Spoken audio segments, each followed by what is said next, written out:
sobre la inteligencia artificial? Pues fácil, escribe un texto de 4 párrafos y 2 líneas cada uno con crítica anticapitalista sobre la inteligencia artificial.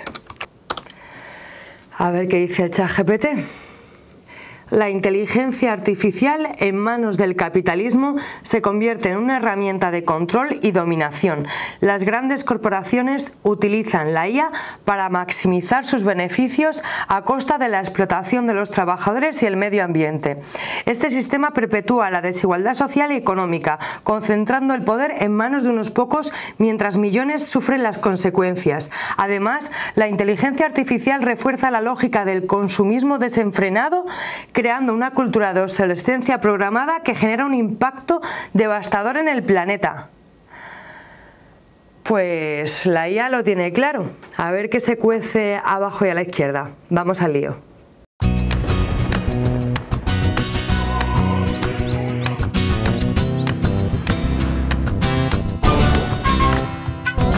Vamos con la primera maldición. ¿Qué ganas les tengo? Si algún día tuviera la suerte de encontrarme cara a cara con el genocida Netanyahu o con cualquiera de su gobierno, o fíjate, con sus aliados, Mare Déu del amor hermoso, sus iba a poner bonicos y mientras continúe el genocidio, yo sus maldigo. Colgaos de las farolas sus veáis hasta que se acaben las farolas. La segunda maldición se la tenemos que endiñar al Papa Francisco, que ha recomendado que no se admitan homosexuales en los seminarios, porque según sus palabras ya hay mucho mariconeo. A ver, oiga, papi chulo, que lo que tiene usted que hacer es desmontar ya el chiringuito y perseguir con contundencia a los curas pedrastas. Que el Señor te perdone, si puede. La tercera y última maldición es para los 300 mierdas racistas y xenófobos que se han manifestado en Cartagena, Murcia, en protesta contra el campamento de migrantes habilitado por el Ministerio de Inclusión. Os metan a todos en una neumática a surcar el Mediterráneo. La primera buenaventura se la entregamos en mano a la Universidad Oberta de Cataluña. Esta universidad acaba de publicar un estudio que analiza 2.200 sentencias por delitos sexuales dictadas en España entre 2019 y 2020. Y han llegado a la conclusión de que las juezas imponen penas más largas por estos delitos que sus compañeros machirulos. Perdón, que se me ha ido, que sus compañeros masculinos. Bendita sea la lucha feminista y la sororidad femenina. La segunda buenaventura se la enviamos a las mujeres de Gambia. El Parlamento de este país africano, compuesto mayoritariamente por hombres, votará en junio si vuelve a permitir la mutilación genital femenina, una práctica prohibida desde 2015. Nuestra solidaridad con todas las mujeres gambianas que estos días están en las calles y en las redes sociales peleando para que esta aberración no vuelva a ser legal en su país. La tercera buenaventura se la dedicamos con toda la guasa a las vecinas del Santiago Bernabéu. Un juez les ha dado la razón y ha paralizado las obras de los 2 parkings y el túnel diseñados por el Ayuntamiento de Madrid porque solo beneficiarán al Real Madrid y a Florentino. Que sí, que la movilización vecinal es una herramienta de izquierdas para provocar el cambio social. Pero es que esta gente tienen lo que han votado, que en su barrio y en todos los barrios de alrededor ganó el carapijo por goleada. ¡Ea! ¡Ajo y agua! Nos vamos a marcar un doblete. Primero, una maldición para la Diputación de Pontevedra, gobernada por el PP, que ha dejado sin apoyo económico al Festival de Vilagarcía de Arousa. Sus echen a la ría para engordar percebes. Y una buenaventura para Osoño de Lilith, la asociación que lleva 8 años organizando un festival artístico feminista abierto a la ciudadanía y gratuito. Que las musas, las brujas y las diosas os den toda la fuerza para seguir haciendo un trabajo tan maravilloso. Bueno, nosotras seguimos maldiciendo, quizás hasta incluso para probar los límites aquí de esto del humor, ¿no? Hoy que vamos a hablar de inteligencia artificial, como siempre, nos hemos traído a las mejores personas invitadas para que nos hablen de ellos. Y aquí, como siempre, Paula, tú que ya repites, pues siempre hacemos que os presentéis vosotras. Bueno, yo soy Paula Guerra Cáceres, soy activista antirracista y actualmente formo parte del equipo de Algo Race, que es un proyecto para visibilizar la relación que existe entre usos de inteligencia artificial y reproducción de racismo y colonialismo. Pues muy importante que estés aquí, muchas gracias. Gracias. ¿Qué tal, compa? Silvia, ¿cómo estás? Buenas tardes. Bueno, yo soy Silvia Rivas, soy abogada del Gabinete Jurídico Confederal de la CGT y vengo para hablar del ámbito de la inteligencia artificial en el ámbito laboral. Muy bien, muchas gracias, muy importante. ¿Qué tal, Luis? Muy bien. Buenas tardes a todo el mundo. Yo soy Luis de Mano, soy ilustrador, diseñador gráfico, pero bueno, vengo en representación de la sección de artes gráficas de CGT SEGAP. Ahí estoy yo. Y bueno, y también formo parte de otros grupos de trabajo en torno a la regulación ética de la inteligencia artificial, sobre todo en relación a cómo nos afecta a nosotros profesionalmente en las artes gráficas. Y bueno, vamos a hablar de eso un poco. Muy bien, muchas gracias, muy importante que estés. Natalia, cariño, ¿cómo estás? Estoy bien, un poco nerviosa de estar aquí con tanta gente estupenda. Yo soy Natalia Martín Pereira o Natalia Pereira Martín, según donde me veáis. Mis pronombres son ella y ella y yo tengo un podcast que se llama Feminismos desde el armario y desde hace 3 años, junto con otra mucha gente, investigo y me interesa mirar a la arquitectura digital, no solo a la IA, sino en términos más amplios, desde los feminismos, desde lo queer y o en alianza con los antirracismos y la decolonialidad, también el anticapacitismo, para mirar la conjunción perfecta de todas las opresiones en esa arquitectura tan vendible. Muy importante que estés, muchas gracias por venir. Vamos a ir con nuestra compañera Cristina Moyano, que nos dé un pequeño contexto o un gran contexto sobre qué es esto de la inteligencia artificial. Hola liantes, hoy vengo a intentar poner un poco de contexto sobre un tema bastante nuevo e inexplorado para muchos. Así que hablemos de inteligencia artificial. La inteligencia artificial o la IA es una rama de la informática que busca automatizar tareas complejas realizadas por personas. Y como en la informática en general, se basa en algoritmos. Los algoritmos son procedimientos con pasos definidos que pueden ser ejecutados por un sistema informático, como si fuera una receta o una fórmula matemática, vaya. Introduces el algoritmo y los datos de entrada en el ordenador y este te devuelve un resultado. Los sistemas de inteligencia artificial necesitan por lo general varios elementos. En primer lugar, un volumen de datos muy grande. En segundo lugar, un trabajo humano manual inicial potente para preparar los datos de manera que tengan sentido para el sistema. Y en tercer lugar, la IA necesita capacidad de computación para obtener resultados en un tiempo razonable. Los algoritmos de inteligencia artificial no son capaces de razonar, ni de comprender, ni de abstraer los resultados de una situación para aplicarlos en otra. Por ejemplo, el algoritmo que es capaz de vencer al ajedrez a cualquier persona no es capaz de aplicar toda esta información sobre el ajedrez a ninguna otra actividad. Aunque la IA ha conseguido resultados sorprendentes en tareas específicas que no tienen mucho que ver con la comprensión ni con la inteligencia, pero que son sin duda positivos. Los algoritmos de IA son capaces de clasificar imágenes de manera muy útil para el diagnóstico médico. Son capaces de traducir textos, de transcribir conversaciones a texto, de convertir el texto en conversaciones y, en general, de analizar enormes cantidades de datos para encontrar patrones. La IA supone un avance tecnológico incuestionable con impacto en la sociedad. Es una ayuda en algunos trabajos y en actividades cotidianas, pero no están nada claras las promesas o amenazas de que en pocos años la IA será capaz de comprender, de razonar e incluso de adquirir conciencia. Así que nada, liantes, a ver qué nos depara el futuro. Yo os dejo con el debate. Chao.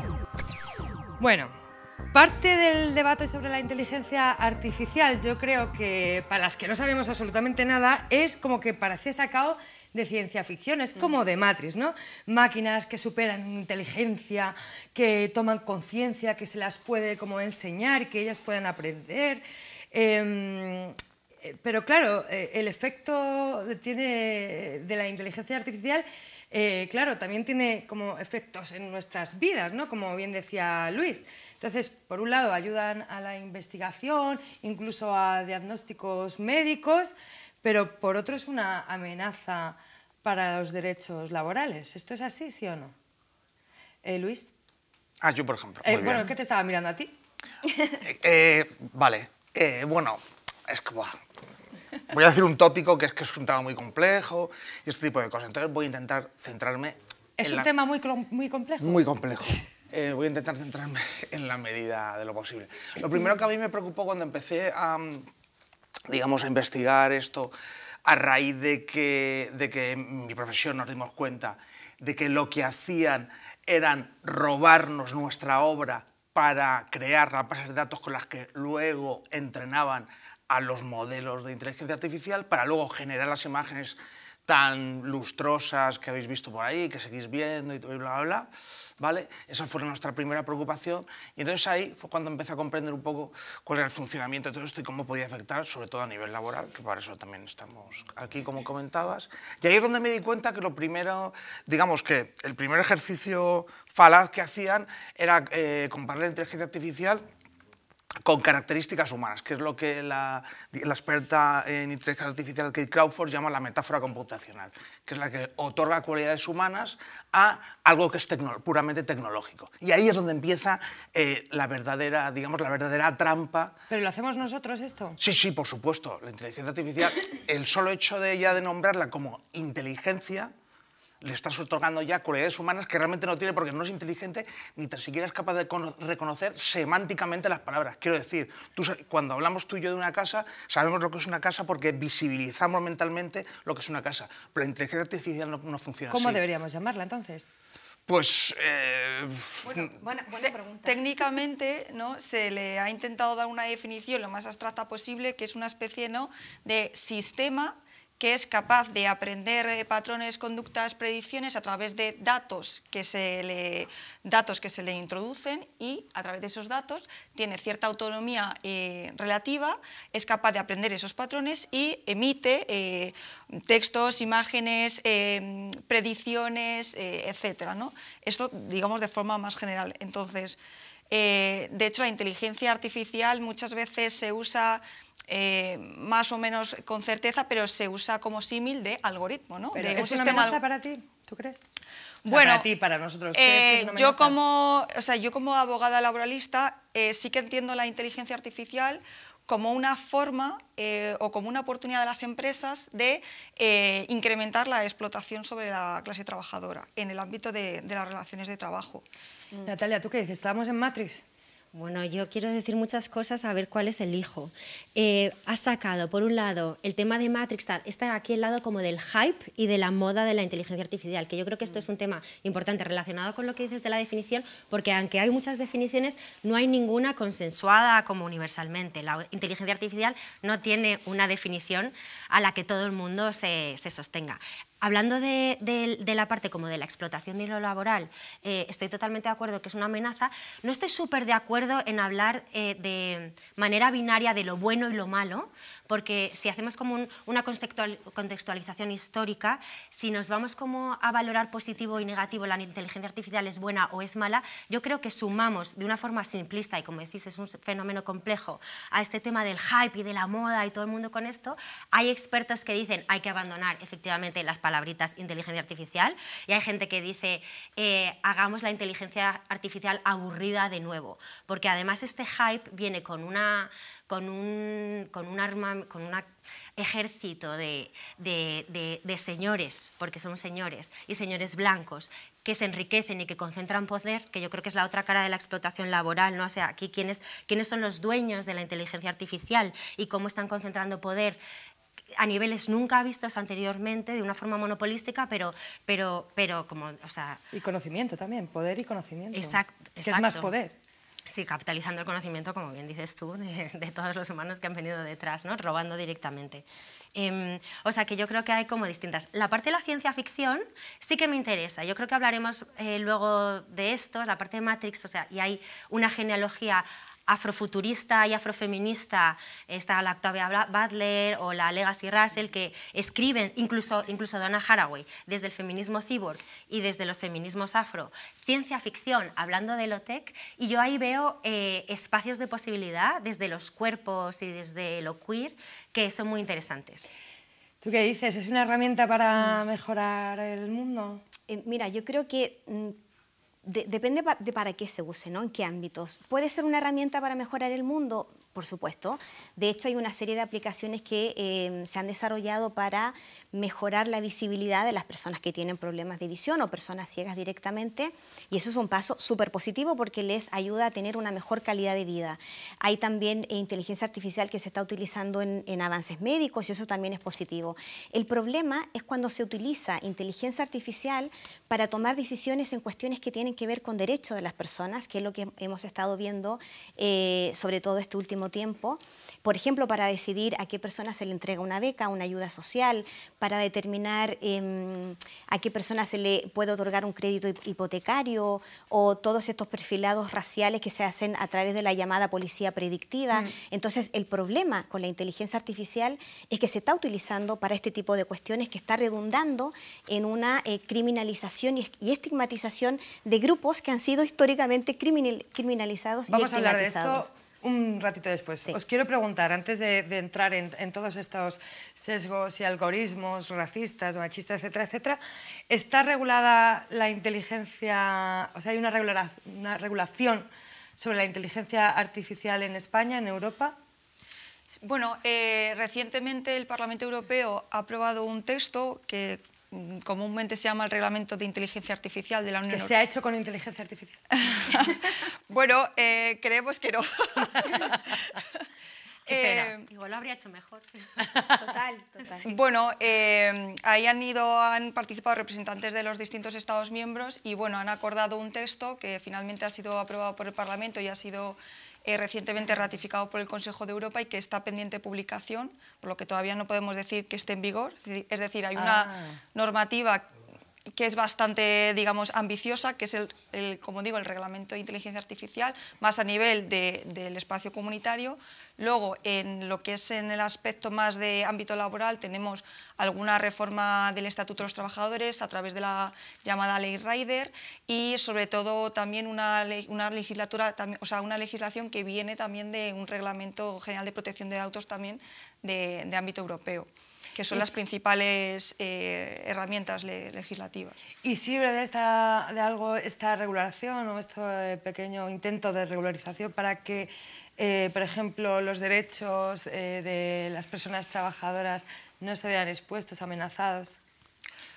Bueno, lo que dice la intencionalidad detrás del reglamento de inteligencia de la Unión Europea, de la inteligencia artificial, lo que viene a decir es que se redacta o se aprueba con la finalidad de promover la implantación de sistemas de inteligencia artificial y acotar todo lo posible, minimizar los riesgos y de afectación sobre los derechos fundamentales. Porque, claro, yo entiendo que si es un tema tan complejo como me decís, sea difícil acotar o intentar diseñar algún tipo de legislación para ¿no? defender tus creaciones, ¿no? Ay, pero lo que hace la ley de inteligencia artificial, básicamente lo que hace para las personas que van a ver el programa es hacer una escala de riesgo y tomar todas las tecnologías de inteligencia artificial que se están utilizando en la actualidad y ver en qué tipo de riesgo se sitúan, ¿no? En un riesgo considerado inaceptable, riesgo alto, riesgo medio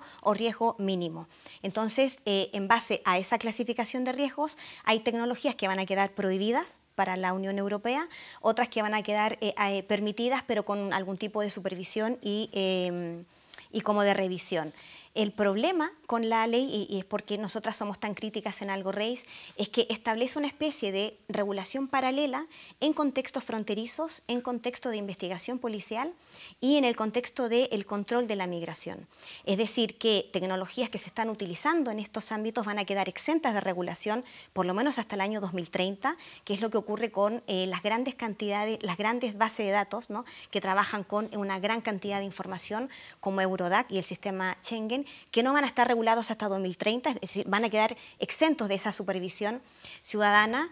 Por otro lado, mientras que la ley establece, por ejemplo, que las tecnologías de identificación biométrica suponen un peligro para la población y por lo tanto no se pueden utilizar en tiempo real, sí van a ser permitidas en contexto de vigilancia fronteriza y de seguridad nacional, ¿no? De lucha contra el terrorismo. Entonces, establece al final categorías de personas. Dice, a estas personas les vamos a proteger estos derechos porque reconocemos que esta ley, porque reconocemos que esta tecnología vulneraría un derecho. Sin embargo, a personas que están en tránsito, en movilidad, que están migrando, le vamos a aplicar esta tecnología cuando estamos reconociendo que vulnera derechos, el derecho a la propia imagen, el derecho a la intimidad de tus datos personales. Entonces, en ese sentido, nosotras creemos que es una ley fallida, una ley que como toda ley que proviene de la Unión Europea, nuevamente sitúa a unas personas por encima de otras y estableciendo categorías de seres humanos, ¿no? Seres humanos a los que les podemos respetar unos derechos y otros seres humanos a los que no. Exacto. Yo estoy absolutamente de acuerdo con lo que dice Paula, me parece imprescindible mirarlo desde ahí. Yo creo que además la incidencia política que hemos trabajado juntas en esto y que hace también IA Ciudadana va muy por ahí. También hay otro tema alternativo, que en realidad son complementarios, aunque parece que lo que voy a decir cancela lo anterior, pero en realidad son complementarios, que es, hay dos temazos, el de la seguridad, privacidad, tal, y el de la ética. Y hay gente que dice, nos están distrayendo estas dos cosas, de la regulación, la ética, la privacidad, del problema real. ¿Es el problema real un tecnocapitalismo racial de acumulación de poder absolutamente cruel, que no hemos visto antes, a unos niveles muchísimo mayores, que escapan las manos de los legisladores? Que yo sé que esto que digo es un poco como que a veces parece que, bueno, ¿y entonces qué hacemos? O sea, yo estoy total y absolutamente a favor de mirar los algoritmos, hacer auditorías algorítmicas, empujar a los legisladores a que a nivel europeo, en la IA Act y cómo se traduzca aquí, esto ocurra, pero por otro lado creo que desde la sociedad civil o las personas activistas que estamos pensando sobre esto, no podemos perder de vista que lo que tenemos detrás es un monstruo mucho más grande, ¿no? Que con una legislación incluso a nivel regional, que pretende, además está el conflicto geopolítico de Europa, que pretende ser la pionera en la legislación, y luego la nueva guerra fría de la competición por a ver quién genera IAs más contaminantes, porque al final son IAs más contaminantes que nada, entre China y Estados Unidos, ¿no? O sea que esto se escapa un poco más allá del tema legislativo, desborda. Sí, yo quería comentar lo que dice la compañera. El problema con la inteligencia artificial, creo yo, es que, para empezar, como decía él, ¿no? O sea, es que no es ni inteligente ni artificial, o sea, que no tiene ninguno de estos dos componentes. Es que en el fondo lo que hace es reflejar la ideología y el punto de vista de las desarrolladoras que están detrás de estas tecnologías, claro, de IA. ¿Y cuál es esa ideología? Pues la ideología de siempre, ¿no? Patriarcal, heteronormativa, racista, clasista, capacitista, gordófoba y todos los demás, etcétera. Eso es lo que representa la inteligencia artificial, la ideología dominante, porque reproduce estos patrones de poder. Bueno, y además no es solo un espejo, sino que es un amplificador, exacto, que eso es especialmente peligroso. Amplificador. Luis, tenemos otra gente fascista que son las máquinas ahora. ¿Tú qué piensas? A ver, por puntualizar, dale. por llevar un poco a tierra, porque claro, alguien que no esté familiarizado con todo esto, empezamos a hablar a todos estos términos. Me estoy enterando, ¿eh? Si yo me entero, esta gente que está viendo lo que quiero decir es que puede llegar a ser como abrumador, ¿no? Incluso puede llegar a ser tan desconcertante que puede llegar a desmovilizar a la gente en cuanto a profundizar en el tema e intentar luchar contra algo que nos supera, porque la gente arroja la toalla enseguida. Se encuentra con este tipo de información y dice, yo no voy a poder contra eso, ¿cómo voy a poder contra eso? Ni colectivamente voy a poder contra eso. Y ahí es donde está la clave, porque a mí lo que me gusta siempre apuntar y reforzar es la idea de que esto funciona como cualquier otro tipo de tecnología. Está atravesada por relaciones de poder. Voy a poner un ejemplo como muy sencillo. Yo siempre hablo como de cadenas de vulnerabilidad. Y a quien más afecta, en este caso, la acción de la inteligencia artificial, es a las partes bajas de esa cadena de vulnerabilidad. Yo lo vi claro cuando fuimos con varios colectivos de los que yo formo parte y tal, grupos de trabajo pro regulación, fuimos a un encuentro que el PSOE organizó en el Congreso de los Diputados, ¿no? Y el encuentro se llamaba ¿es esto el fin de la creatividad? Y entonces mi pregunta era la siguiente, le di la vuelta a la tortilla para que la gente entienda esta metáfora. Y entonces yo pensé, esto se podría aplicar perfectamente a la clase política. ¿Es el fin de la clase política? A que nadie plantea eso. A que la clase política no plantea que la inteligencia artificial sea el fin de sí misma. ¿Por qué? Porque ellos van a protegerse totalmente de que eso pueda suceder. Nosotros, que somos la clase creativa, que además formamos parte de, creo yo, algo indispensable, que es la creación artística humana, que sin ello no hay ni cultura, ni sociedad, ni nada, ¿vale? Entonces, tenemos que estar planteando si vamos a desaparecer. ¿Por qué se genera esa pregunta de forma automática y no se genera otra pregunta de ¿va a desaparecer la clase alta parasitaria? A que nadie se plantea eso. Bueno, yo creo que la ciencia ficción, por ejemplo, con Black Mirror lo hemos visto, ¿no? En la última temporada de Black Mirror, que sale este capítulo en el que se hace un guión con inteligencia artificial y salen las personas que les han robado su identidad y toda su vida, y está saliendo por la tele, no sé si habéis visto este capítulo, si no, os lo recomiendo, me parece genial que justamente se habla de esto, ¿no? De lo que estáis planteando, ¿no? Bueno, yo creo que hay que romper también con el fetiche de que hay un sistema por encima de nosotros, ¿no? Que neutral, ¿no? Y yo creo que, sobre todo en el ámbito laboral, yo creo que hay que intentar romper con esto porque hay una cuestión ideológica ahí y de normalización y de legitimación, ¿no? De los sistemas de explotación a través de inteligencia artificial. Y yo creo que hay que empezar a dejar de desligar la tecnología del creador, ¿no? o del empleador que se está beneficiando. ¿Cómo es eso? Bueno, porque es la cuestión tecnológica, ¿no? Siempre se ha visto en general, ¿no? Como algo neutral, ¿no? Diciendo, bueno, lo dice la tecnología, pero ¿quién es el desarrollador? ¿Quién es el programador que configura el código fuente? ¿Quién es el que mete determinados patrones? ¿No? ¿Cómo se alimenta esa inteligencia artificial y con qué finalidad se alimenta y se desarrolla esa inteligencia artificial? Yo creo que a nivel ideológico también es una batalla que tenemos que librar, porque nosotras, las que estamos aquí, lo vemos muy claro, ¿no? Vemos que es una tecnología como otra cualquiera al servicio de quien ejerce el poder, ya sea un poder laboral, ya sea el poder digamos capitalista en general, pero yo creo que más allá de este plató hay mucha gente que lo puede ver con buenos ojos. Yo creo que uno de los grandes problemas con la inteligencia artificial es que la sociedad en general, ¿no? Ha comprado la narrativa oficial que dice que la inteligencia artificial es una herramienta neutral que produce resultados objetivos. Entonces, a partir de allí, aceptamos una serie de cuestiones derivadas de estos sistemas.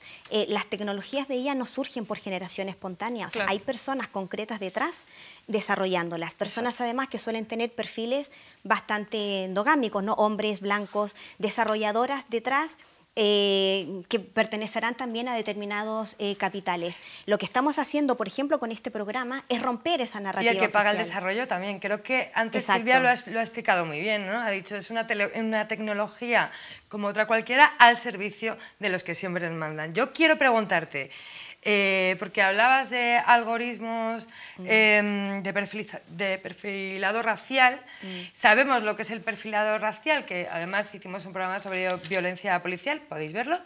Pero, ¿qué es esto de los algoritmos de perfil racial? A ver, lo que pasa es que el uso de sistemas de inteligencia artificial y también de sistemas algorítmicos, porque no es necesariamente lo mismo, ¿no? Es decir, toda inteligencia artificial está compuesta por un conjunto de algoritmos combinados entre sí. ¿Qué es un algoritmo? Vamos a explicarlo. Pero no, un algoritmo es un conjunto de pasos, es una receta, unas instrucciones. Claro, son unas instrucciones. Un algoritmo es un conjunto de pasos que se siguen para obtener un resultado.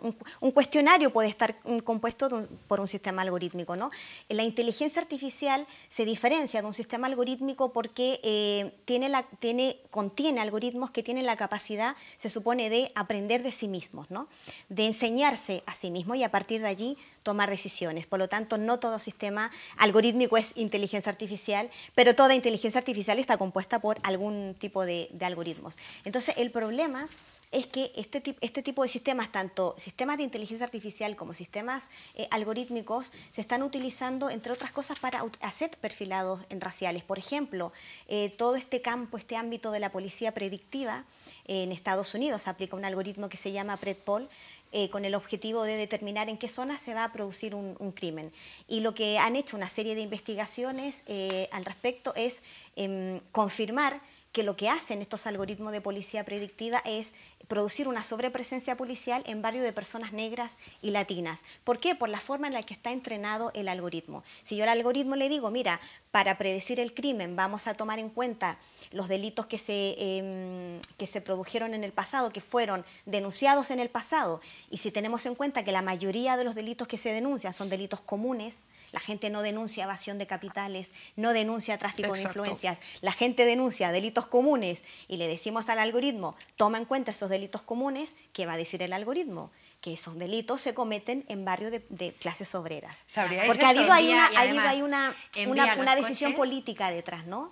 Hay una decisión política, hay un policía previamente que hizo esas primeras denuncias, que yo creo que fue en 2015, no, yo creo que esto lo he leído en un artículo tuyo, de hecho, y que mandan además los coches de policías ahí, hay un efecto de retroalimentación, porque claro, si tú tienes un barrio, Lavapiés, donde tienes 100.000 coches de policía todo el día, ¿dónde vas a tener más arrestos? ¿Dónde vas a tener más? Y entonces hay un efecto de retroalimentación que es extremadamente perverso. Sí, se Pero llama ahora, de Silvia, hecho para bucle de responder retroalimentación. Sí, para responder la pregunta del perfil. Entonces, ahí, por ejemplo, se está haciendo una perfilación de la población mediante un algoritmo.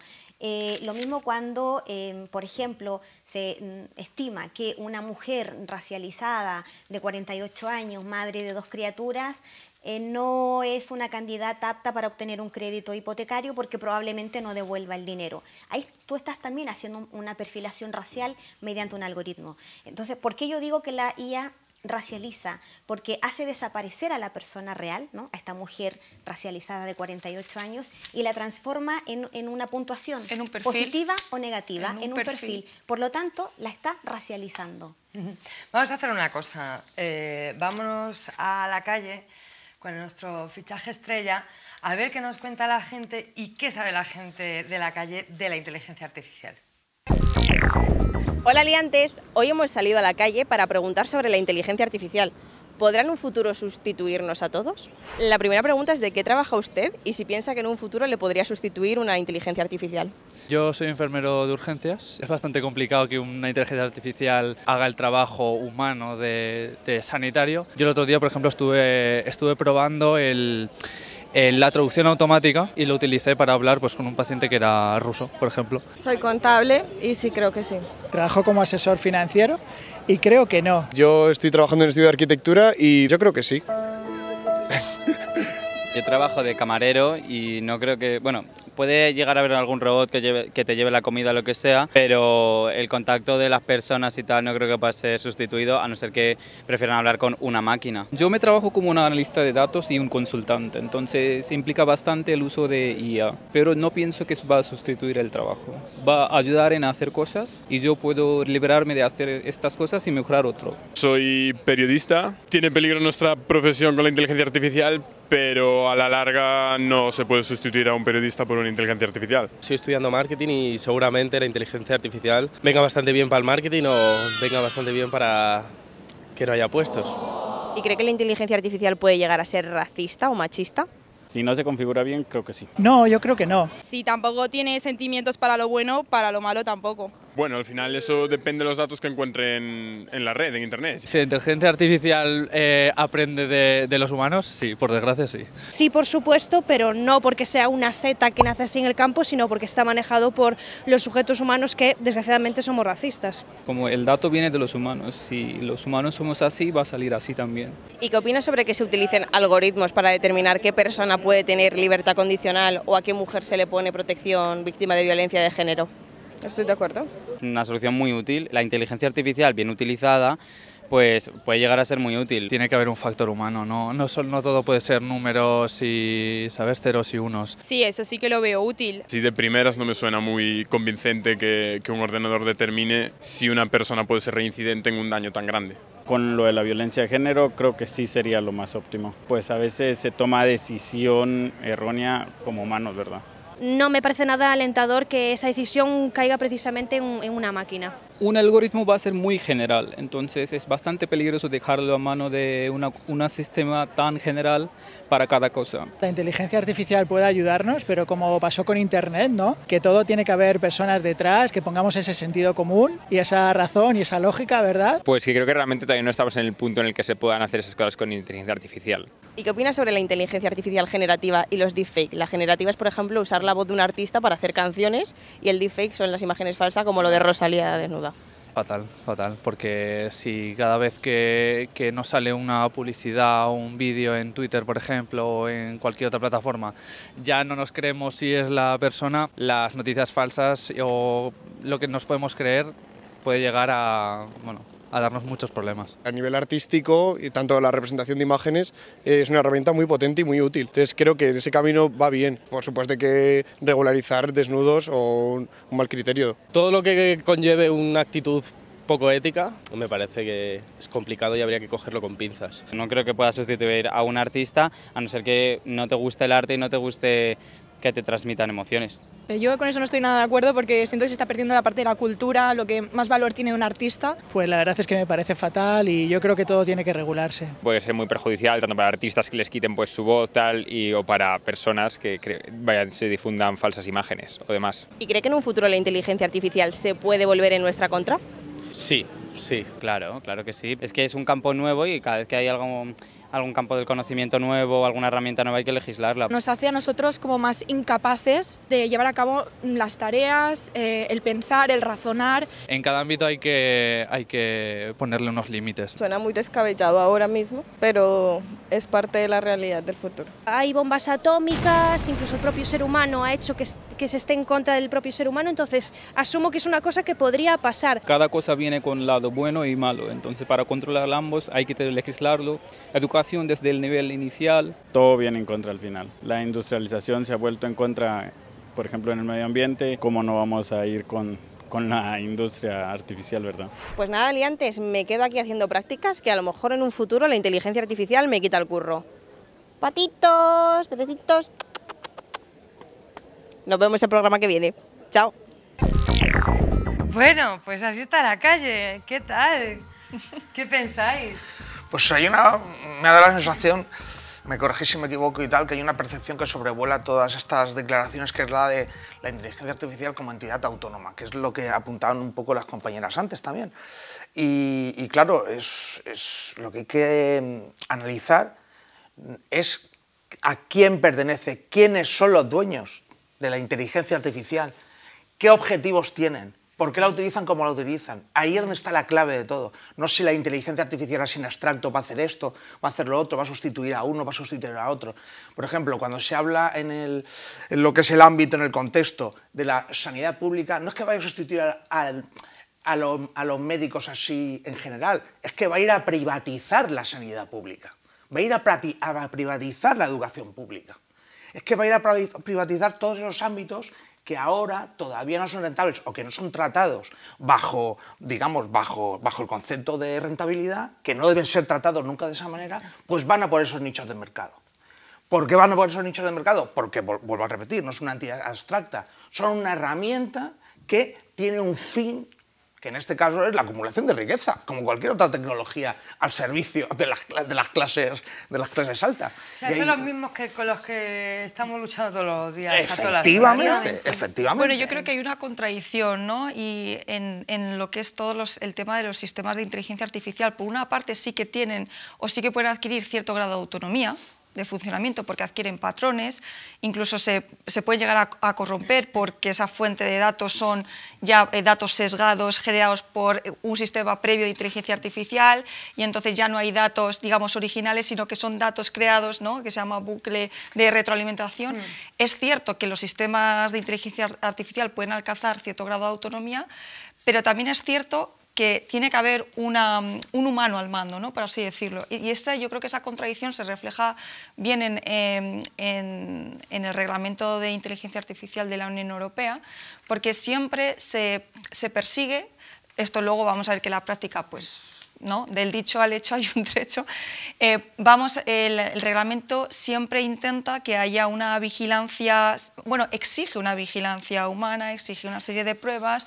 Entonces, yo creo que ahí está la clave, ¿no? El saber, como bien dice el compañero de gráficas, siempre tiene que haber una persona responsable, un proveedor que es el que fabrica, que es el que desarrolla, es el que pone su nombre, luego una empresa que es la entidad que desarrolla y aplica esa inteligencia artificial, una persona o una empresa que comercializa y que introduce ese sistema de inteligencia artificial. Mira, todas esas personas... Yo por complementar diría que dependiendo del ámbito, por ejemplo, de los algoritmos que están diseñados para evaluar la probabilidad de que una mujer sufra violencia machista, yo ahí hablaría de un equipo multidisciplinar detrás de ese sistema de inteligencia artificial, ¿no? Que pueda revisar el algoritmo, decir que recoja quejas sobre el uso del algoritmo, bueno, que lo ya revise. Ha habido quejas, ¿no? Por el algoritmo Biogen. De hecho. Yo os quiero preguntar una cosa que nos está rondando al equipo todo el rato mientras hacíamos este programa, y es que, claro, a ver, explicármelo a mí, que yo lo entienda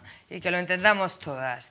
Si estáis hablando de que los algoritmos son racistas, son machistas, bueno, no hemos llegado a hablar de esto, pero tienen un sesgo potente que responden al poder, ¿yo puedo ver esos algoritmos? Quiero decir, claro, yo quiero meterme ahí. ¿Cómo están construidos? ¿Se pueden cambiar? ¿Tú puedes enseñar a la inteligencia artificial sobre un tema y poder cambiar ese racismo? A día de hoy, nada de lo que has dicho se puede hacer. No tenemos ¡Hoja de mierda de inteligencia artificial! No tenemos acceso al código fuente. Ni siquiera sabemos qué administraciones y qué empresas están utilizando algoritmos y para qué. Porque no hay una obligación a día de hoy de entregar esa información. Es en parte lo que se supone que viene a paliar la ley de inteligencia artificial, porque va a incluir, entre otras cosas, la creación de un registro a nivel de la Unión Europea de sistemas de IA en uso, ¿no? Entonces, en parte va a venir a solucionar este problema. Pero tú no puedes saber, por ejemplo, si a ti se te ha aplicado un algoritmo por parte de la administración pública, porque no hay obligación de informar sobre eso. Por lo tanto, no tienes cómo saber si ha sido una persona afectada por un algoritmo o un sistema de IA. De hecho, en el escándalo de Holanda de 2021, que no sé si os acordáis que dimitió... Sí, el sistema Siri. Exacto. Que, o sea, el algoritmo estaba estaba acusando de fraude directamente por perfil racial a familias a través de un algoritmo. Entonces, un gran escándalo, además para petición de ayudas para cuidado de menores. O sea, una cosa que mires por donde lo mires, ya sea desde el lugar antirracista, anticapitalista o feminista, se cae por todos lados. Tremendo, un escándalo terrorífico que además hubo despidos, pero había una cosa que es inquietante en lo que tú dices, que cuando fueron a mirar el algoritmo, los propios diseñadores decían, no, es que yo aquí, o sea, este efecto como de caja negra, nadie sabía por qué estaba esto pasando. Oye, esa gente sí miró el algoritmo. Bueno, no sabían cómo estaba funcionando su propio algoritmo. O sea, que lo habían diseñado ellos. Claro. Bueno, y de hecho el Tribunal de la Haya determinó que ese algoritmo Siri, que lo utilizaba el gobierno de Holanda para identificar perfiles de personas posibles estafadoras de Hacienda y la Seguridad Social, determinó que ese algoritmo era ilegal. O sea, que de hecho creo que es la primera sentencia que declara como ilegal un algoritmo porque realizaba perfilamiento de personas en base a datos personales y en base a datos personales, privados de las personas. Y hay ejemplos más gores, porque hay una persona que se llama Cory Kreider, que está en Barcelona, que ella ha trabajado en el complejo industrial militar e inteligencia artificial. Y entonces en Yemen, uno de los casos que traían a colación, además hablando también como en la colonialidad de la inteligencia artificial y cómo esto afecta, porque esto aquí no pasaría, el uso de drones para matar targets específicos. Ya había gente organizada que le habían matado a familiares inocentes. Estaban probados que estas personas eran inocentes y que eran targets por un algoritmo que estaba literalmente decidiendo quién moría y quién vivía, estaba decidiendo sobre la vida humana de personas concretas en Yemen en base a movimientos del teléfono cruzado con algunas otras variables que no eran... O sea, ¿quién determina qué algoritmo hace posible decidir entre la vida y la muerte de una persona, ¿no? Esto cruzado con casos judiciales, pues... Pues esto es muy parecido a estas películas que vemos de ciencia ficción, o sea, me parece que es muy parecido. ¿Cómo evitamos esto? Porque claro... sí que yo he escuchado como que se puede enseñar a la inteligencia artificial, pero ¿cómo evitamos esto? Con una fiscalización democrática, como cualquier proceso deliberativo dentro de una sociedad organizada, quiero decir. De la misma manera, es que al final nos hemos convertido en conejillas de indias de las grandes empresas. Cada vez tienen mayor poder y cada vez actúan con un grado de impunidad tan elevado que incluso, como comentábamos antes y tal, a nivel legislativo siempre vamos en retroceso. O sea, pedir al Estado que regularice y que haya yo creo que hay varias cosas, ¿no? Evidentemente, no es tan sencillo como esto. Claro, por ejemplo, para empezar, yo creo que no se debería permitir el uso de sistemas algorítmicos ni sistemas de IA para determinar cuestiones que tienen que ver con derechos de las personas. Es decir, esas cuestiones las deberían determinar equipos multidisciplinares a los que se les pueda presentar una queja, a los que se les pueda preguntar por qué han tomado una decisión y no otra, partiendo por allí. Luego, en otro ámbito de cosas donde se utilice estos sistemas, tienen que ser sistemas de los que se conozca el código fuente, sistemas que se puedan auditar, sistemas que se puedan revocar si ve que se está produciendo una discriminación sistemática a través de ello.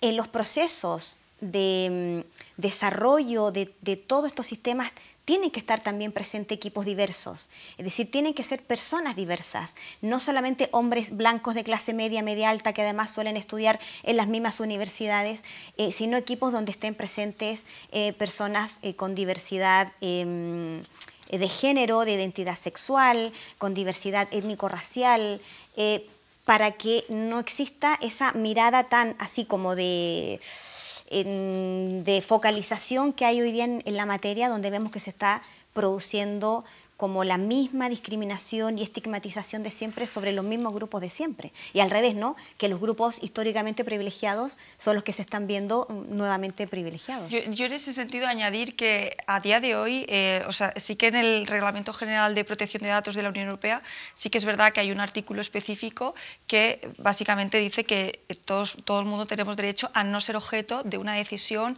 que esté basada o que esté creada exclusivamente por sistemas automatizados o por sistemas algorítmicos, ¿no? Lo que pasa es que la realidad es la realidad, ¿no? Y que por mucho que se intente legislar sobre una práctica en concreto, el poder, la autoridad, por así decirlo, de quien emplea ese sistema o la autoridad del que desarrolla ese sistema, pues siempre va a escapar a esa fiscalización de la que hablamos, ¿no? Entonces, yo creo que por una parte tenemos el reconocimiento, ¿no?, a nivel legal europeo de que no podemos ser objeto de decisiones basadas exclusivamente en esos sistemas, sí, y que tiene que haber una revisión humana y que tiene que haber la persona que se ve afectada por esa decisión tiene que ser capaz además de impugnarla, de conocer por qué esa... rendición de cuentas mínima, exacto, tiene que haber, y en el ámbito laboral vamos a ver que también, pero esto contrasta enormemente con la realidad que vemos y que vamos a ver pese a que va a entrar en vigor este reglamento. A mí hay dos elementos para esta pregunta que me parecen interesantes, o sea, legislación y fiscalización y sistemas de rendición de cuentas y transparencias, también las cosas que dice Paula, que van mucho más allá de simplemente como la legislación, sino el cómo operamos como sociedad y como comunidades. Y a mí hay hay otro elemento que me parece especialmente bonito, si quieres que hablemos de cosas bonitas también, claro que sí, que tiene que ver con la soberanía tecnológica, que es un temazo, pero que ¿con también... la qué? La soberanía tecnológica. Soberanía tecnológica. La soberanía, y además hay en Barcelona, este chico que se llama Arnau, que es un genio, y hay gente dentro del ayuntamiento y dentro de las políticas públicas que ya han dicho, oye, un segundo, si la IA siempre va a estar dentro de las empresas, ¿para qué sirve la IA? Para generar beneficios. O sea, ya están pensadas desde la lógica del beneficio. Claro.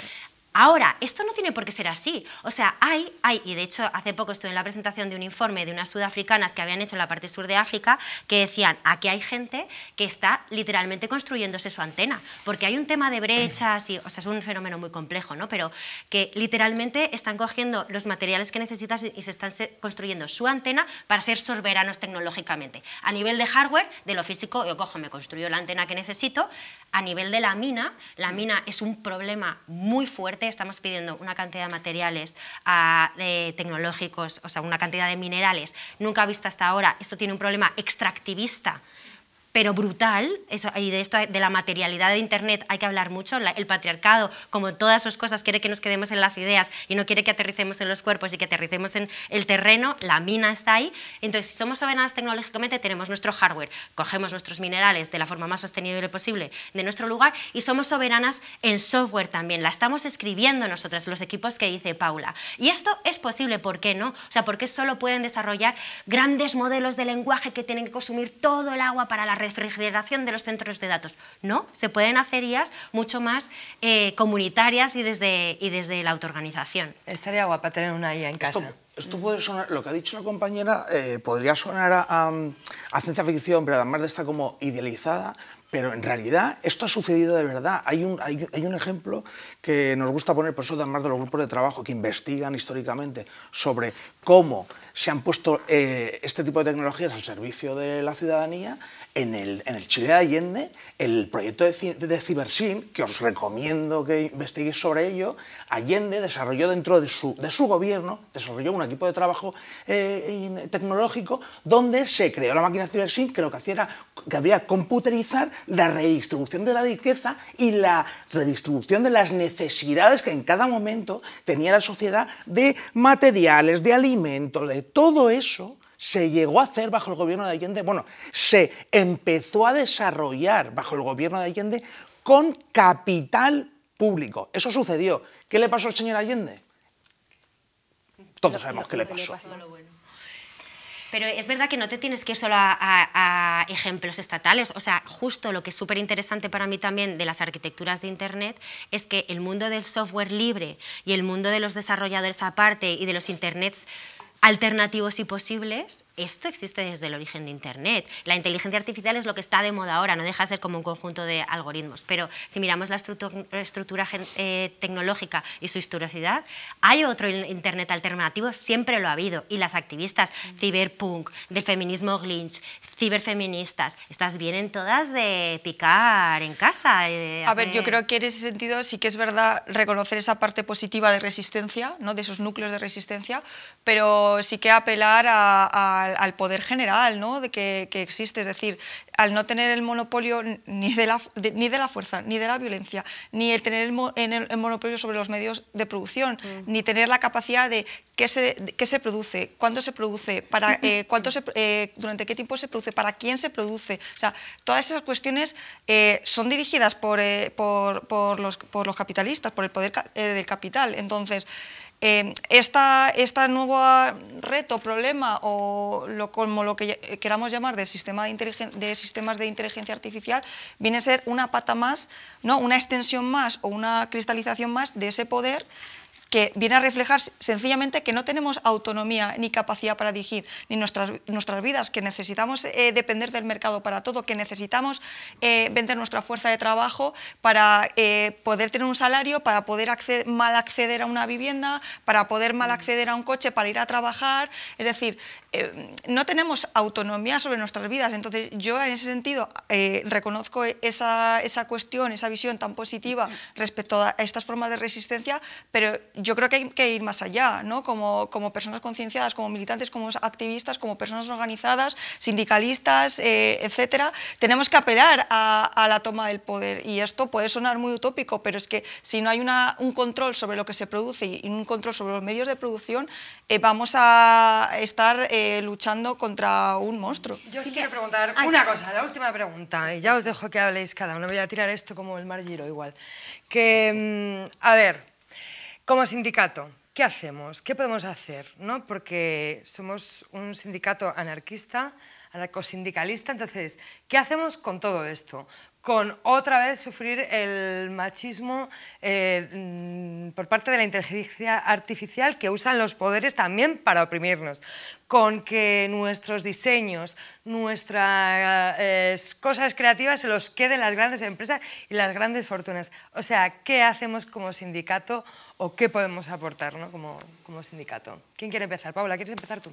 Es que yo quería hacer dos apuntaciones muy breves, Yo te he preguntado, tú ya contesta lo que quieras. Quería hacer dos puntuaciones muy breves. La primera, que es verdad que la ley de inteligencia artificial va a prohibir determinadas automatizaciones, decisiones automatizadas en ámbitos sociales, pero es que la ley de IA va a regular sistemas de IA. Claro. No va a regular sistemas algorítmicos. Y, por ejemplo, el sistema Bosco es un sistema que le permite saber a la ciudadanía si tiene derecho o no al descuento en la factura de la luz. Como es un sistema algorítmico, no va a estar regulado por la ley de inteligencia artificial. Y todas sabemos que, o bueno, muchas personas saben que el sistema Bosco ha arrojado errores impidiéndole a personas que sí tienen el derecho al descuento en la factura de la electricidad, no lo puedan obtener. De hecho, hay una organización que se llama Civio, que tiene demandado al ministerio, porque Bosco está fallando en ese sentido. Entonces, hay un montón de sistemas algorítmicos que están haciendo toma de decisiones automatizadas que afectan derechos de las personas que no van a estar regulados por la ley. Por otro lado, me preocupa que hablemos de este tema sin mencionar a toda la gran cantidad de personas que no están puestas en temas tecnológicos, que siguen a lo mejor con un móvil muy básico, personas, por ejemplo, no necesariamente, pero personas a lo mejor de una determinada edad hacia arriba, personas que no tienen competencias, no sé cómo se llaman, informáticas, personas que, por ejemplo, están aquí y tienen dificultad con el lenguaje, con el castellano, y resulta que todas las web y todo funciona en este idioma. Entonces son personas que se están quedando fuera de todos estos avances, ¿no? De todos estos alcances de la tecnología, y son personas que a lo mejor no van a poder rellenar un cuestionario al momento de solicitar una ayuda social, no van a poder entrar a la web, al sistema Bosco, para saber si tienen derecho o no al descuento de la factura de la luz. Entonces, por supuesto, hay temas interesantes, pero que hay personas que no están dentro de esto y que están quedando totalmente al margen. Creo que se nos ha quedado, en plan, muchas cosas en el aire. Os doy 40 segundos para que acabéis. Podéis responder a la pregunta que he hecho, de qué hacemos como sindicato, o decirle lo que os dé la gana. Podéis pasar de mi pregunta. Bueno, a ver, a mí me interesa evidentemente reivindicar primero la capacidad de organización que tenemos que tener como sociedad. Individualmente no vamos a resolver absolutamente nada, nos vamos a chocar contra ese gran muro que son las empresas tecnológicas, o sea que yo llamo a la organización sindical, a la organización barrial, a cualquier tipo de organización que ayude a comprender todas estas problemáticas, pero de forma colectiva. Es la única manera de enfrentar... Corte y conciso, me ha encantado. Silvia. Yo desde mi experiencia en el sindicato de CGT lo que he visto es que la formación colectiva es fundamental, ¿no? Y ahí hablamos del reto que planteaba Paula, de que hay gente que se está quedando fuera, y ese es el reto que tenemos también como sindicato. Conocer las herramientas con las que se nos maneja, que se nos aplica como trabajadores a través del sindicato, haciendo formaciones, medidas de presión sindical, conocimiento, por supuesto, de la ley, del reglamento, exigir toda la documentación y más a la que dice la ley y más a las empresas, medidas de presión de todo tipo, formación en general de sindical a través de la formación colectiva del sindicato. Aporto como Natalia, papel y boli, que nunca falla. Cuéntame. Yo, como recomendación al sindicato, creo que, por un lado, estar como súper en lo concreto. Yo creo, Paula, has traído un montón de ejemplos, tú también, Silvia, con la legislación, pero yo creo que también es muy importante que en el análisis, en la mirada, que la mirada sea muy sistémica. Dice María Lugones que el patriarcado, el colonialismo y el capitalismo son co-constituyentes. Yo creo que es la única manera en la que podemos entender lo digital, y creo que el sindicato, y hay ejemplos de biosindicalismo feminista, el feminismo me parece un lugar de análisis de los cuerpos, del consentimiento, de violencias, o sea, el feminismo nos da el marco conceptual para poder entender qué es lo que está pasando en lo tecnológico, en los cuerpos y en la tierra. Y por ahí, organización colectiva. Hecho, la lucha sigue. No os vayáis porque vamos... Paula, falta Paula. Yo ya había hablado. Ya habló. Se saltó mi pregunta, lo siento. No os vayáis porque vamos a entrevistar a una fenómena.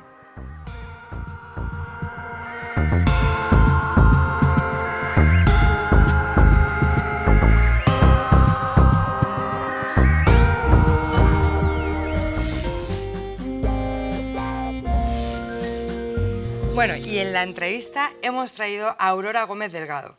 Un orgullo para nosotras tenerte aquí. Tu nube seca mi río. Me encanta el nombre. Es que es lo único que se me da bien. O sea, yo soy una experta en poner nombres. Muchas cosas, ¿no? En lo de poner nombres, bien. O sea, es una habilidad infrautilizada. O sea, yo podría poner nombres a tapas, a cosas así, como que hubiera que vender. ¿Qué significa tu nube seca mi río? Pues básicamente cuando vimos que... O sea, yo estoy aquí por culpa de Zuckerberg, porque yo, en realidad, mi gran placer es quedarme en mi casa jugando a Stardew Valley, pero cuando llegó Zuckerberg y dijo que iba a poner Meta en Talavera de la Reina, dije, no sé, o sea, ¿qué puñetas hace un centro de datos que va a consumir tanta agua? Nos va a dejar el Tajo seco, va a dejar a los portugueses ahí sin agua, y encima nadie le estaba haciendo como mucho caso al tema. Antes había noticias locales y dijimos, bueno, pues tenemos que crear un colectivo, y nos pareció ideal con esta metáfora de la nube, de esa nube que no existe, esa nube etérea, pero en realidad tiene toda la materialidad de la infraestructura de Internet, que es como unas mega instalaciones militares en medio de la Mancha, en este caso, en este centro de datos, gigantesca que va a ocupar todo ese espacio y que va a secar el río, en este caso el Tajo. Me acabas de enamorar por las dos cosas, una por Stardew Valley y otra por tu activismo en Tu Nube Seca Mi Río. ¿Necesitamos un tótem de lluvia? Totalmente. Además, Stardew Valley sería el ejemplo de comportamiento digital adecuado que no gasta agua porque te lo instalas en tu propio servidor, no ocupa casi nada, es todo píxel gordo. Sí, una enamorada. Y no es como todos estos juegos multijugador online que nos parece que ya no existe otra opción de jugar a videojuegos que no sea todo el tiempo online consumiendo energía. Hay un modo cooperativa, eso es online. Sí, pero esto de irse a dormir lo complica un poquito. Ya, total. ¿Cómo surge Tu Nube Seca Mi Río y cuántas personas sois? Somos un grupo muy pequeño, o sea, realmente no somos un grupo casi de afinidad, pensamos que iba a ser mucho más, pero es que estaba avanzando muy rápido. Empezamos en abril del año pasado, en una semana ya estábamos en el país y entonces Paje nos hizo la campaña. Porque le preguntaron con respecto al artículo del País y el hombre dijo, bueno, es que no podemos permitir que la gente deje de venir a Castilla-La Mancha porque no haya agua. Entonces, entre Paje con estas declaraciones y el de Aragón diciendo queremos que Aragón sea la Virginia de La Mancha, nos pareció increíble, porque Virginia es conocida por todos los movimientos sociales porque es la región donde más centros de datos hay en todo el mundo porque está en Estados Unidos, y dejaron la región seca. Y la gente de Virginia, hay ciudades que están utilizando aguas residuales reutilizadas para beber, porque el agua potable se la llevan los centros de datos. A ver, yo pensaba que durante el debate ya me había quedado un poco de claro qué era la inteligencia artificial y todo esto. Y ahora llegas aquí y me cuentas que los centros de datos necesitan agua. O sea, tú explícame para qué se necesita ese agua. Pues hace un año tampoco lo sabíamos y en España incluso la gente que se dedica a la informática nos decía, oye, te estás equivocando, los centros de datos utilizan energía. Y es que, claro, estamos hablando de dos tipos de centros de datos. Los normales, los que había hasta hace poco, que eran de unos tamaños medios, y ahora tenemos los centros de datos de hiperescala, que por eso son los de Meta, los de Google, los de Amazon. Estáis viendo todo el rato un montón de titulares diciendo Google, Microsoft, bueno, Equinix, también puede ser hiperescala. Están entrando muchos centros de datos de gran tamaño y tienen una diferencia, no solamente en el tamaño, también en concentración del poder y las tecnologías que utilizan. Las de antes eran poco eficientes, utilizan una cantidad de energía desorbitada. Para que nos hagamos una idea, utilizarán tanta energía en 2030 como toda la industria de aviación, que asusta un poquito a nivel de cuál es el porcentaje de CO2 que están utilizando, pero es que estas dicen, bueno, vamos a utilizar menos energía y para eso vamos a meter agua. Y claro, refrigeran con agua para gastar menos energía, pero gastan una cantidad de agua exagerada. ¿Para enfriar? Para enfriar. Pero Wow. podrían hacerlo de maneras que gastaran menos agua. Pero como aquí están jugando a llegar a regiones pobres porque es puro tecnocolonialismo.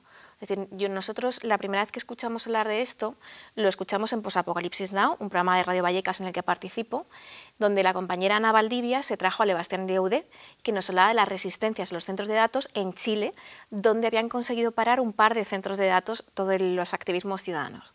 Esto se había contagiado a otros países de Latinoamérica que cuando vieron que les venían los centros de datos, en el caso de Uruguay, dijeron, bueno, pues vamos a pararlo también judicialmente. Y en el caso de Uruguay es increíble. Te va a encantar, Silvia, porque tienen el derecho al agua recogido en la Constitución. Siempre van por delante. Y entonces pudieron pararlo, pero básicamente esto ahora mismo se ha extendido en todos y cada uno de los países que hay en todo el globo, y hay algunos que se han dado cuenta del problema tan grande y han mostrado resistencias muy bestias, hasta el punto, por ejemplo, que han creado moratorias, que significa nos vamos a parar a pensar y no queremos que entre ni un solo centro de datos más. Es el caso de Holanda, que ha dicho aquí no entra uno más, vamos a pararnos a pensar. Irlanda lo han intentado y Singapur, que no es precisamente un país democrático, es decir, que no es que haya una resistencia ciudadana, sino que ha sido el propio gobierno que ha dicho no pueden entrar más porque somos una isla y se nos comen todos los recursos, tanto de energía como de agua. Nos creemos el ombligo del mundo y luego eso que llamamos el tercer mundo va por delante nuestra en cuanto a todo tipo de leyes y protección de todo tipo desde comunidades indígenas a al agua. Por supuesto, porque es que justo en Latinoamérica toda la resistencia ciudadana que está habiendo a los centros de datos son la gente que ya había estado luchando con todo el extractivismo minero, ya tienen todas las formas de acción, a la vez ha habido luchas de agua muy potentes, entonces se van mezclando unas luchas con otras. Llegamos a Europa y claro, ¿quién está luchando en Europa? Bueno, pues Holanda, que están a tope, y están luchando especialmente los agricultores porque se han dado cuenta que se van a quedar sin agua. Nosotros cuando empezamos realmente pensamos que íbamos a encontrar muchísimo apoyo desde la izquierda desde el principio, y la sorpresa es que quien se estaba quejando eran las otras industrias, porque pensaban que les dejaban sin energía y sin agua, y llevan razón. En el caso de nuestro centro de datos, si cogéis el mapa y veis cómo está Talavera de grande, el polígono de Torrehierro es gigantesco. Pensad que aunque ahora mismo Talavera es una ciudad que ha perdido mucha población, fue un centro industrial importante desde la época romana, con una industria muy ligada al Tajo en el tema de la cerámica. Entonces el polígono de Torrehierro es gigantesco, de una ciudad industrial, y el centro de datos es igual de grande que todo el polígono de Torrehierro. Y entonces se carga toda una zona natural con un montón de aves, al lado del Tajo y demás, y por supuesto va a generar ruido, va a generar gasto de energía, va a generar gasto de agua, y una cosa que estáis contando antes, el extractivismo minero. Es decir, que casi todos los materiales que están viniendo, aparte de estar ejemplos de extractivismo duro, son de minerales que están en conflicto. ¿Qué podemos hacer para proteger nuestro planeta de todo esto, ¿sabes? De todo esto que nos parece como un adelante, un progresismo, como, ¿no? Yo sobre todo no me comería mucha gente cuando se pregunta qué hacer tiene una respuesta tecnosolucionista. Explico. Hay un señor que se llama Eugeni Morozov que escribió un libro maravilloso que es La locura del tecnosolucionismo, y nosotros en todas las charlas nos llevamos el libro de Eugeni Morozov, y cada vez que alguien nos hace una pregunta tecnosolucionista de ¿y no se podría gastar menos agua? ¿Y no se podría utilizar la tecnología? ¿Y no se podría utilizar en el Ártico? ¿Y no se podría poner debajo del mar? Entonces le sacamos el libro de Eugeni Morozov y le golpeamos en la cabeza. No podemos... ¿Es gordito? Es gordo, es gordo. No podemos solucionar los problemas creados con la tecnología con más tecnología. Lo que tenemos que pensar es que estos centros de datos centralizan el poder, y para gente que venimos de la anarquía tenemos que entender que centralizar el poder no es buena idea. Entonces, descentralizar el poder, ser conscientes de los datos que tenemos, recuperar la soberanía en todas y cada uno de nuestros pequeños pasos, lo que decías, yo quiero tener Stardew Valley en mi servidor, no jugarlo online, porque entonces no me pertenece. Entonces un día alguien lo borra y me he quedado sin la partida de 5 años, ¿no? Entonces, recuperar ese tipo de cosas y pensar desde la soberanía es lo que tenemos que hacer. Y luego hay un fanzine que me encanta, que se llama ¿Cómo elegir tu lucha contra un centro de datos? Entonces es como, ¿cómo elegir un centro de datos contra el que te vas a quejar y vas a empezar a mostrar como oposición? Nosotros elegimos el de Meta en Talavera, la verdad es porque el señor Zuckerberg da un poquito de juego, pero es que ahora mismo la cantidad de centros de datos que están entrando en Aragón, la cantidad de centros de datos que han entrado en Cataluña, que en el caso de Cataluña, aparte de las grandes empresas GAFAM tecnológicas, han entrado muchas relacionadas con BlackRock y otros fondos de inversión por el estilo, o las que están entrando en Madrid, que también vía libre, han crecido como entre Barcelona y Cataluña un 500%. O sea, ¿Y en Talavera hay gente vuestra que lucha contra...? No, y aquí te voy a responder con Carlos Taibo. Todo el tema de la Iberia vaciada hace que hay poblaciones que ya históricamente podían ser conservadoras porque bueno, se vaciaron de la gente más activista durante toda la dictadura. La gente que va quedando va migrando porque en los espacios pequeños se hace muy difícil ser diferente, y cuando aparece un megaproyecto de estos ya no queda gente para luchar. Es una población envejecida, es una población que ya está acostumbrada a tragar mucho. Entonces cuando aparece el centro de datos la gente no se atreve, preguntan en privado, no se atreven a decir cosas en público, pero bueno, yo por desgracia ya tengo la experiencia de esto, porque cuando yo era adolescente en mis tierras, en las tierras de mi pueblo, puse un aeropuerto. Eso significa que nos expropiaron, nos quitaron toda la naturaleza y encima a la familia que nos quejamos sufrimos un ostracismo, sufrimos, bueno, a día de hoy, pues 25 años después, mucha gente no nos habla todavía, porque nos atrevimos a quejarnos contra un macroproyecto que supuestamente era progreso. Todos estos proyectos vienen con la idea de progreso, con la idea de empleo, y en cuanto tú te opones parece que eres lo peor, y te insultan y te llaman ludita. Y no hay cosa que ahora mismo yo lleve con más orgullo que me llamen ludita, que eran unas personas que estaban trabajando desde una perspectiva de clase y queriendo reapropiarse de la tecnología conociéndola. Entonces...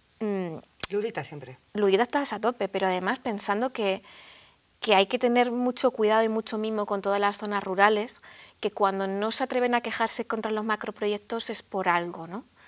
Entonces hay que crear esas sinergias entre la ciudad y el campo para luchar contra los macroproyectos. No sé si preguntarte si conoces otro juego muy parecido al Stardew Valley para jugar o vamos a tener que esperar a la casita a la fábrica de chocolate. No, hay uno. ¿Hay uno? Ay, pues cuéntalo. Se llama, me da mucha vergüenza porque además es un poco tétrico, es la misma idea de Stardew Valley pero llevando un cementerio.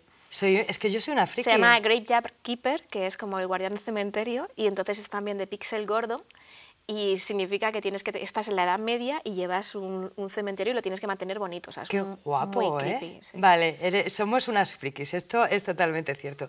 La otra que quería preguntarte, que era, no sé si preguntarte esto o esto, era ¿qué hacemos como sindicato? ¿No? Que es una pregunta que también has visto en el debate, que podemos aportar nosotras, también como ciudadanas y como movimiento social, a esta lucha por que se deje de utilizar nuestra agua y para hacer de esto de la inteligencia artificial un uso más responsable, LGTBI friendly, feminista, sindicalista. Pues la promesa que hacen todos los centros de datos, y es mentira, es que van a crear puestos de trabajo. Por eso la lucha sindical es tan importante. Si tú en un pueblo como Talavera de la Reina, que es la cuarta ciudad con más desempleo de toda España, les prometes puestos de trabajo, los alcaldes que piensan en ciclos de 4 años, no como la gente que trabajamos en tema medioambiental, que pensamos en generaciones futuras, dicen, bueno, pues si yo consigo trabajo, la gente me vuelve a votar en 4 años, o al menos si hago la promesa. Entonces, cuando tenemos que poner el foco que no es trabajo a cualquier costa y que esos centros de datos tienen muy pocos trabajos porque son básicamente muy precarizados y porque ya se han puesto los centros de datos en otras partes del mundo y nunca han traído trabajo, ¿no? Entonces, que sabemos que la promesa es falsa, pues desde el sindicalismo, crear alternativas, pensar que puede haber centros de datos que pertenezcan al propio sindicato, a los propios trabajadores, cooperativas de trabajadores más pequeñas, quizás no sean tan eficientes, pero sobre todo la idea que tenemos que llevar, yo creo, es tenemos que descentralizar el poder, las infraestructuras físicas de las que depende toda nuestra sociedad, porque ahora mismo nuestra sociedad está basada en Internet, por desgracia. Entonces, pensar que toda la infraestructura de lo que depende de nuestra sociedad está en manos privadas, a mí la verdad es que me asusta. Entonces, tenemos que crear otras utopías digitales sobre las que imaginarnos un futuro de un Internet distinto y nuestro. Me ha encantado, me has enamorado. Le digo a toda la gente que te siga en Instagram y que apoye, que te siga en Mastodon. Me voy a volver ahí para ser más guay con las redes sociales, así más amigables. Y nos vemos dentro de 15 días exactamente aquí en El Lío. Muchísimas gracias.